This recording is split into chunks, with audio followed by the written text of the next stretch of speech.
রাজধানীতে স্বেচ্ছাসেবক দল ঢাকা মহানগর উত্তরের সাবেক সাধারণ সম্পাদক আজিজুর রহমান মুসাব্বির দুর্বৃত্তের গুলিতে নিহত হয়েছেন। বুধবার রাত 8:30টার দিকে কাউরান বাজারে তেজতুরি বাজার এলাকায় এই ঘটনা ঘটে। এই ঘটনাকে নির্বাচন বানচালের ষড়যন্ত্র বলে মন্তব্য করেছেন বিএনপির যুগ্ম মহাসচিব হাবিব উন নবী খান সোহেল। মাহাদি সেকান্দার রিপোর্টে বিস্তারিত। সময়টা বুধবার রাত 8:30। রাজধানীর কারণ বাজারের তেজতুরি বাজার এলাকার স্টার কাবাবের গলিতে চা খাচ্ছিলেন স্বেচ্ছাসেবক দলের নেতা আজিজুর রহমান মুসাব্বির সহ দুজন। এ সময় মোটর সাইকেলে আসা কয়েকজন দুর্বৃত্ত মুসাব্বিরকে লক্ষ্য করে গুলি চালায়। মুসাব্বির সহ গুলিবিদ্ধ হন কারণ বাজার ভ্যান সমিতির সাধারণ সম্পাদক মোহাম্মদ আবু সুফিয়ান মাসুদও। গুরুতর আহত অবস্থায় তাদের দুজনকে পান্থপথের একটি বেসরকারি হাসপাতালে নেওয়া হলে সেখানেই কর্তব্যরত চিকিৎসক মুসাব্বিরকে মৃত ঘোষণা করেন।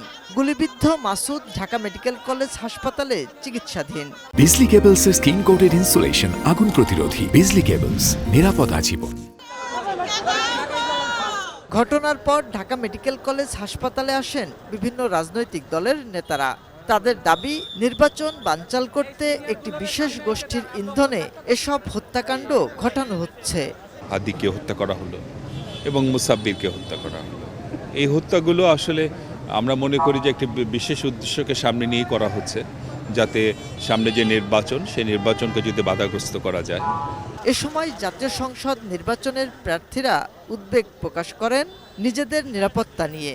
আগামী নির্বাচন যত এগিয়ে আসবে আরও অনেক মর্মান্তিক ঘটনা, অনেক রোমহর্ষক ঘটনা হয়তো আমাদেরকে মুখোমুখি হতে হবে।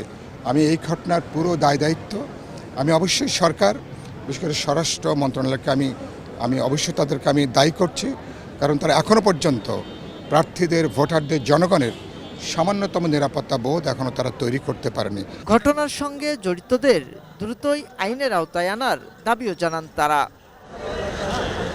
মাহাদি সেকেন্দার, এটিএন নিউজ, ঢাকা।